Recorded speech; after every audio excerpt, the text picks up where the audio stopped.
Hot Fire MTG guys, the beach, sitting down with you into more spoilers, Throne of Eldraine. I mean, it's right there. It's right there. Is everybody taking Friday off? I would be. I am. Anyway, so let's get into some spoilers today. So just again, moving through the colors, this will be video 3. We're going to actually do black cards today. Again, just choosing about 8 to 10 cards within every color, just kind of going through a quick discussion on those cards, their applications in whatever format that might be relevant, and or, you know, just specifically in each color, a couple of lower end cards in the common side, mostly speaking about maybe their applications in limited environments. So without further ado, let's move on. Number 1, Rankle, Mastered Pranks. So we get 2 and 2 black, so 4 CMC for a 3/3 flying haste. Black doesn't get a ton of haste, but when they do, it's usually stuck to something that's decent. Whenever Rankle, Master of Pranks, deals combat damage to a player, choose any number.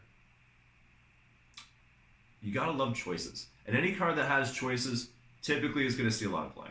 So each player discards a card, each player loses 1 life and draws a card, each player sacks a creature. So this is happening on both sides. But depending on, you know, do you got more cards in hand? Do you know what's in their hand? Did they pick something back up? Whatever. Good card, 3/3 flying haste is always going to see play. And again, with those choice stats, yeah, I definitely think Master of Pranks is going to get in. Now, him holding like only about a $10 price tag right now, we'll have to see. I think that this one might be the ones that kind of doubles up and nobody saw it coming. All right, moving on. So we got Clackbridge Troll next. I've seen a lot of talk about this card online. 3 and 2 black, so 5 for an 8/8 trample haste. Hey, look, black, more haste. So it's an 8/8 troll with trample and haste. The downside is when it enters the battlefield, target opponent creates 3 0/white 0/1 white goat creature tokens. Obviously flavor here, right? Troll the bridge. At the beginning of combat on your turn, an opponent may sack a creature. If a player does, tap Clackbridge Troll. You gain 3 life and you draw a card. So, sure, they're going to tap this thing down as much as they can. There's a lot of good removal here. We do have some sweeper options in Cry of the Carnarium that's currently in Standard. And we are also getting to another card on this list, which is Vengeance, what we'll talk about in a minute. You know, there's going to be a lot of tribal stuff too, it seems. But Clackbridge Troll, sure, it might be a little tough to get in with it, but I think it's going to be with some sweepers involved, limited sweepers, so you keep your troll. You might actually see some play. We'll have to see. Going to be just a bomb in limited. All right, actually one of the hottest cards for black. I think it is the most expensive on the pre-order list. Murderous Rider. So we're losing Vraska's Contempt is rotating out of the format. 2 and 2 black, exile target creature, planeswalker, gain 2 life.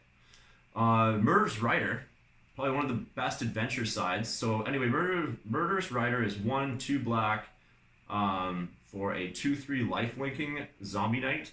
When it dies, put it on the bottom of its owner's library. So it just shuffles itself back in, no big deal.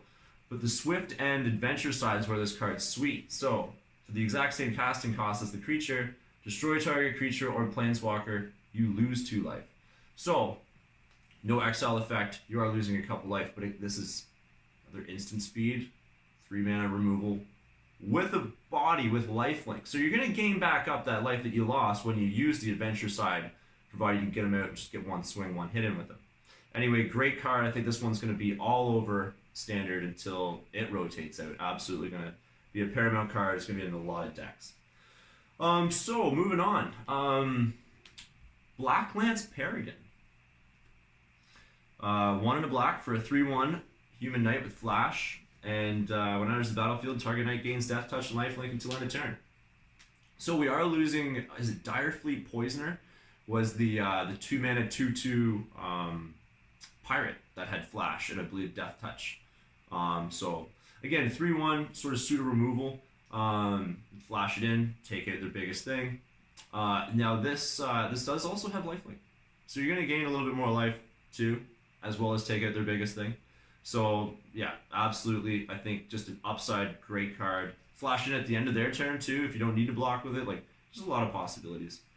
All right, so moving back to that card that we mentioned there initially when we were talking about the Troll, which is Vengeance. 1 and 2 black. So same mana cost as Cry as the Carnarium. Now Cry the Carnarium is a little bit different. You know, it's -2/-2 the whole field. This here is a sorcery speed removal. Yeah, pseudo. I guess. Specific removal. Creatures of the creature type of your choice get -3/-3 until the turn. We saw this with a couple cards back from like Theros block.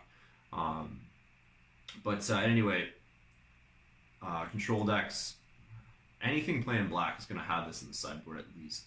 Looks like there's a lot of tribal synergies. Knights looks really strong. Fairies looks really strong. Whatever, you know, there's a lot of options. I think this is going to become a black staple in the upcoming standard season as well. Okay, let's move down the rarity side of things here a little bit. Order of Midnight is 2/2 Knight, 1 in black for 2/2 human knight with flying, and it can't block. So you got just good stats here. 2/2 flyer for 2. Now again, these adventure cards look really good. So this has what is this? Alter Fate, 1 in a black for sorcery adventure. Return target creature card from your graveyard to your hand. Then with adventure cards, these cards then go into exile. Then you may cast a creature from exile. So again, pluck a creature, pluck something back out of your yard into your hand. You know, key piece, maybe some little combo you got going, maybe an aristocrat style thing, or maybe just knights, just utility knight. You need that knight, and then cast this guy. You got a 2/2 flyer. You're not gonna block with it anyway. So good card. I think that's gonna see some standard play if knights becomes a thing, and again, limited just flyers. Moving on, Cauldron Familiar. I don't know why I read the card and I thought I just included it on the list. It just looks like an interesting card. Kitty cats. Who doesn't like kitty cats? So 1 black for 1/1. When it enters the battlefield, each opponent loses 1 life and you gain 1 life. Sack of food, return it from the graveyard to the battlefield. So if food becomes like an actual deck and it's a mechanic that matters, having those tokens, this is just a repeatable blocker every turn. And you know, you got that gain drain there as well. Maybe slots into, yeah, slot in anywhere. But I don't think a lot of decks are gonna want a card like this. But I think the one like the food deck does become a deck, and you are playing black in it. We'll have to see how it shapes up. This seems like a really good repeatable card. So anyway, that's enough about black cats. So I think we're on to. Coming down the list here, Epic Downfall. Yes, I know it's sorcery speed. So 1 in a black for Epic Downfall. Exile target creature, convert a mana cost to your greater. Exile effects I think are going to become more important as we have less of them into this new standard. So I think Epic Downfall is going to see some play. We'll have to take a look though. But again, limited card, absolutely all day. Last card on the list for the black cards here. Spectre Shriek. 1 black for a sorcery. Target opponent reveals their hand. You may choose a non-land card format. If you do, that player exiles that card. If a non-black card is exiled this way, exile a card from your own hand as well. So again, Thoughtseize, Inquisition of Kozilek type card. I don't know.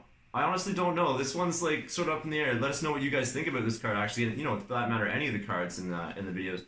This one though, I really want to hear people's opinion on Spectre Shriek because I just don't.